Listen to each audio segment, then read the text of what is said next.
আসসালামু আলাইকুম প্রিয় দর্শক, স্বাগত জানাচ্ছি আমার দেশ মিড ডে নিউজের সঙ্গে আছি আরমান মুজাহিদ। শুরুতে জানবো সংবাদ শিরোনাম। এবারের নির্বাচন হবে দেশের ইতিহাসে সবচেয়ে ঝুঁকিপূর্ণ, বললেন ইসি আনোয়ারুল। সাবেক মন্ত্রী লতিফ সিদ্দিকী সহ ১৬ জন কারাগারে। ডক্টর কামালকে বিক্রি করে মঞ্চ ৭১-এর প্রতারণা, গণফোরামের প্রতিবাদ।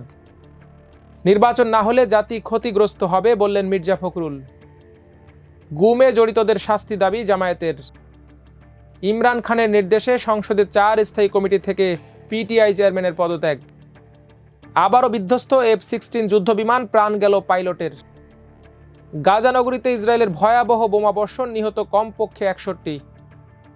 চমক দেখিয়ে এশিয়া কাপের দল ঘোষণা শ্রীলঙ্কার।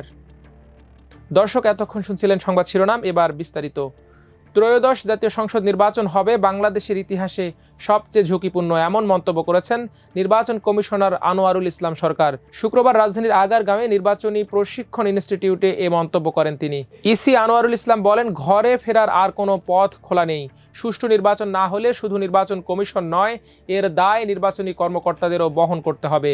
জীবন ঝুঁকির মুখে পড়লেও নির্বাচনে কোনো ধরনের অনিয়ম বা ফাঁকিবাজি বরদাস্ত করা হবে না। তিনি বলেন, নির্বাচন কমিশনের সামনে বর্তমানে সবচেয়ে বড় চ্যালেঞ্জ হলো আসন্ন জাতীয় সংসদ নির্বাচন।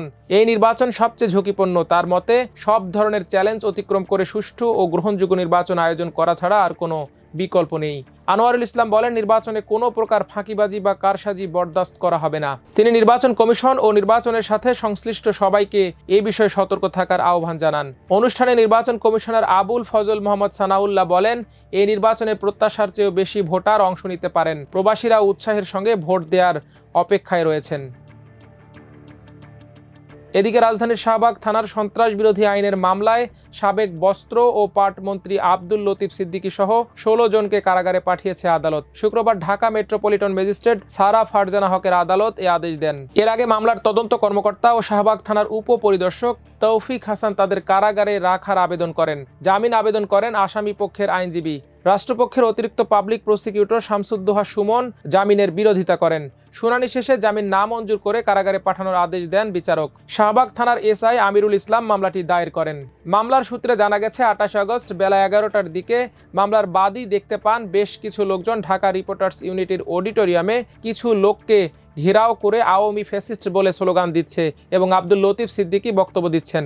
জিজ্ঞাসাবাদে জানা যায়, মুক্তিযুদ্ধের ইতিহাস মুছে ফেলার ষড়যন্ত্র ও মুক্তিযুদ্ধের ইতিহাস বিকৃতি বন্ধে গত ৫ আগস্ট মঞ্চ ৭১ নামে একটি সংগঠনের আত্মপ্রকাশ ঘটে। ওই সংগঠনের উদ্দেশ্য জাতির অর্জনকে মুছে ফেলার সব ষড়যন্ত্র প্রতিহত করতে বাংলাদেশের জনগণকে সঙ্গে নিয়ে আত্মত্যাগের প্রস্তুতি নেওয়া। প্রস্তুতির অংশ হিসেবে ২৮ আগস্ট সকাল ১০টায় একটি গোল টেবিল বৈঠকের আয়োজন করা হয়।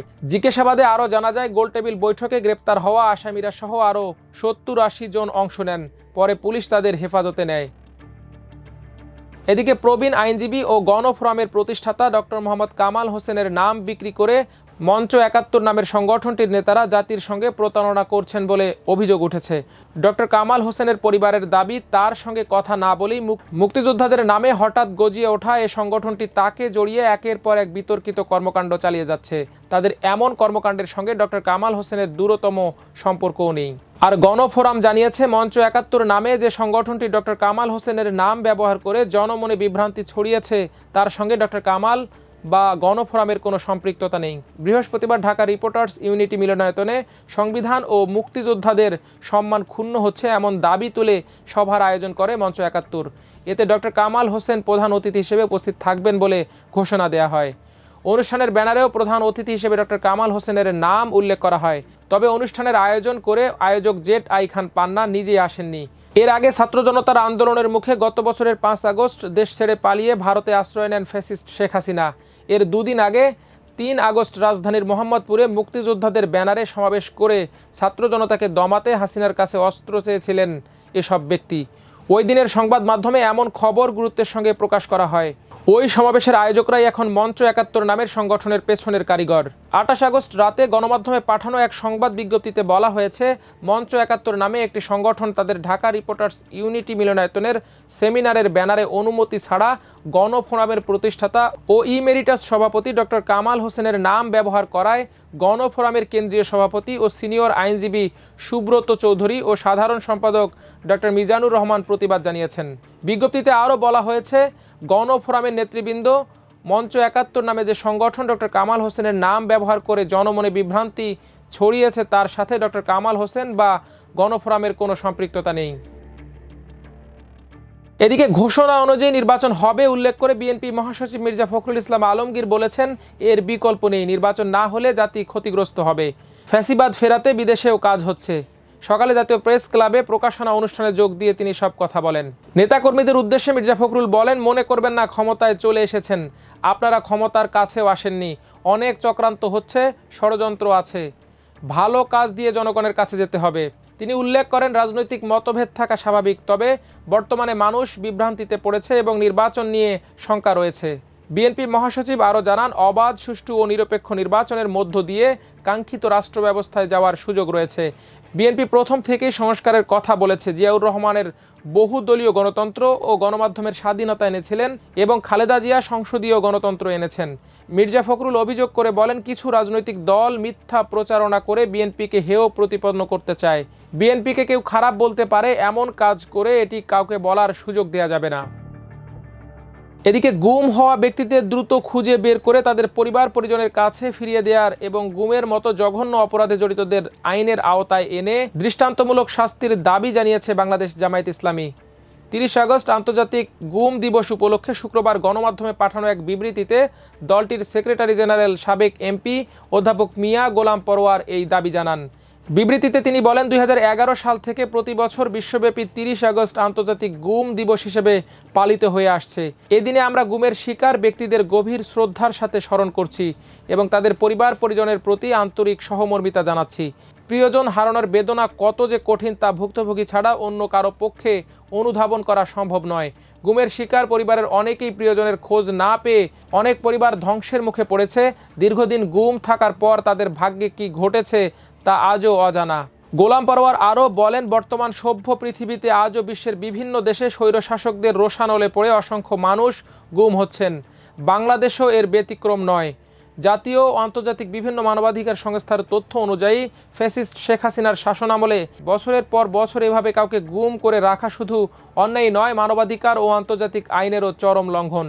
তিনি আরও বলেন, সাবেক ব্রিগেডিয়ার জেনারেল আবদুল্লাহিল আমান আজমি ও সুপ্রিম কোর্টের আইনজীবী ব্যারিস্টার আরমান আহমদ বিন কাশেম দীর্ঘ 8 বছর পর ফিরে এলেও জামায়াত নেতা হাফেজ জাকির হোসাইন, ইসলামী বিশ্ববিদ্যালয়ের ইসলামী ছাত্র শিবিরের নেতা আল মুকাদ্দাস ও মোহাম্মদ অলিউল্লাহ এবং বিএনপি নেতা জনাব ইলিয়াস আলী ও সাবেক কমিশনার চৌধুরী আলম সহ বহু মানুষ এখনও গুম অবস্থায় রয়েছেন।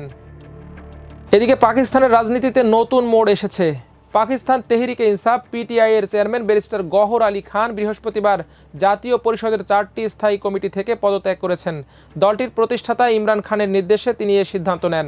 গওহর আইন ও বিচার, মানবাধিকার, তথ্য প্রযুক্তি এবং হাউস বিজনেস অ্যাডভাইজারি কমিটি থেকে সরে দাঁড়িয়েছেন। এ নিয়ে এখন পর্যন্ত অন্তত 18 জন পিটিআই এমপি জাতীয় পরিষদের বিভিন্ন কমিটি থেকে পদত্যাগ করেছেন। এ পদক্ষেপকে পিটিআই এর চলমান রাজনৈতিক কৌশলের অংশ হিসেবে দেখা হচ্ছে। দলটি আসন্ন উপনির্বাচন বর্জনেরও ঘোষণা দিয়েছে। 2023 সালের 9 মে দাঙ্গার ঘটনায় সংশ্লিষ্টতার অভিযোগে গত জুলাই আগস্টে পিটিআই এর বহু নেতা অযোগ্য ঘোষিত হওয়ার পর থেকেই দলটির এমপিরা কমিটি ছাড়ার প্রক্রিয়া শুরু করেন। দলীয় সূত্র জানিয়েছে, ইমরান খান পিটিআই নেতাদের বিচার কমিশন থেকেও সরে আসতে নির্দেশ দিয়েছেন। তার মতে, কমিশনে দলের উপস্থিতি কার্যকর হচ্ছে না। বর্তমানে ব্যারিস্টার গওহর ও সিনেটর আলী জাফর কমিশনের সদস্য হিসেবে দায়িত্বে রয়েছেন। পিটিআই জানিয়েছে, 9 মে সংক্রান্ত মামলায় অযোগ্য ঘোষিত তাদের পার্লামেন্ট সদস্যদেরই সত্যিকারের প্রতিনিধি হিসেবে দাবি করবে দলটি। সেই আসনগুলোতে আসন্ন উপনির্বাচনও বর্জন করা হবে। অন্যদিকে ক্ষমতাসীন জোট পাকিস্তান মুসলিম লীগ নওয়াজ ও পাকিস্তান পিপলস পার্টি আসন্ন উপনির্বাচনে যৌথভাবে অংশগ্রহণের ঘোষণা দিয়েছে। এদিকে আবারও বিধ্বস্ত হলো যুক্তরাষ্ট্রের তৈরি একটি F-16 যুদ্ধবিমান। এবার পোল্যান্ডে সামরিক মহড়া চলাকালে দুর্ঘটনাটি ঘটে। এতে প্রাণ হারিয়েছেন পাইলট।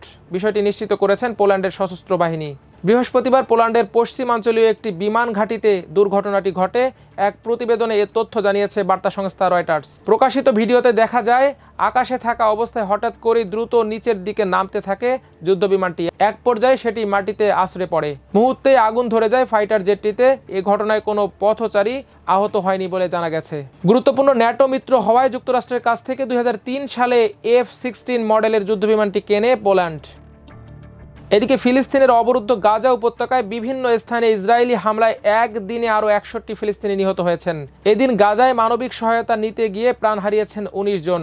অন্যদিকে অনাহার ও অপুষ্টিতে মৃত্যু হয়েছে আরও 4 জনের, এর মধ্যে 2 জনই শিশু। বৃহস্পতিবার রাতে এক প্রতিবেদনে এ তথ্য জানিয়েছে সংবাদ মাধ্যম আল জাজিরা। সংবাদ মাধ্যমটি বলছে, বৃহস্পতিবার ভোর থেকে গাজা জুড়ে ইসরায়েলি হামলায় অন্তত 61 জন নিহত হয়েছেন। এর মধ্যে 19 জন ছিলেন ত্রাণের খোঁজে যাওয়া সাধারণ মানুষ।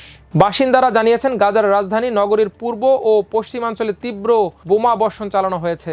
এদিকে গাজা নগরী দখলের প্রস্তুতি নিচ্ছে ইসরায়েলি সেনারা। তবে আন্তর্জাতিক মহল আশঙ্কা করছে এই অভিযানে ভয়াবহ প্রাণহানি ঘটবে এবং সেখানে আশ্রয় নেওয়া প্রায় 10 লাখ ফিলিস্তিনি বাস্তুচ্যুত হবেন। জাতিসংঘ মহাসচিব অ্যান্টোনিও গুয়েতেরেস বৃহস্পতিবার এক অভিযানের সমালোচনা করে বলেছেন, এটি যুদ্ধের একটি নতুন ও ভয়াবহ ধাপের সূচনা। এদিকে এশিয়া কাপ শুরু হতে খুব বেশি দিন নেই। টুর্নামেন্টকে সামনে রেখে শেষ মুহূর্তে প্রস্তুতি সারছে দলগুলো। বৃহস্পতিবার রাতে এশিয়া কাপের দল ঘোষণা করেছে শ্রীলঙ্কান ক্রিকেট বোর্ড। দলে ফিরেছেন লঙ্কানদের অন্যতম সেরা তারকা ওয়ানিন্দু হাসারাঙ্গা। দীর্ঘদিন ধরে হ্যামস্ট্রিং চোটে হাসারাঙ্গা, ফলে গত মাসে বাংলাদেশের বিপক্ষে ঘরের মাঠের সিরিজে তিনি খেলতে পারেননি। তবে এশিয়া কাপের মতো গুরুত্বপূর্ণ টুর্নামেন্টের জন্য তাকে ফিরে এনেছে ক্রিকেট বোর্ড। 16 সদস্যের স্কোয়াডে লঙ্কানদের নেতৃত্ব দেবেন তারকা ক্রিকেটার চারিত আসালাঙ্কা। এবারের এশিয়া কাপের দলে বেশ কিছু পরিবর্তন আনা হয়েছে। জুলাইয়ে বাংলাদেশের বিপক্ষে খেলা দল থেকে বাদ পড়েছেন আভিষ্কা ফার্নান্দো, দিনেশ চান্দিমাল, জেফ্রি ভ্যান্ডারসে ও ঈশান মালিঙ্গা। তাদের পরিবর্তে দলে সুযোগ পেয়েছেন 2 ব্যাটসম্যান নুয়ানিন্দু ফার্নান্দো ও কামিল মিশারা এবং ফাস্ট বোলার দুষ্মন্থ চামিরা। টুর্নামেন্টে শ্রীলঙ্কার প্রথম ম্যাচ 13 সেপ্টেম্বর আবুধাবিতে বাংলাদেশের বিপক্ষে, এরপর 15 সেপ্টেম্বর হংকং এবং 18 সেপ্টেম্বর আফগানিস্তানের মুখোমুখি হবেন তারা। দর্শক, আজ এ পর্যন্তই। সবাই ভালো থাকুন, সুস্থ থাকুন, থাকুন আমার দেশের সঙ্গে।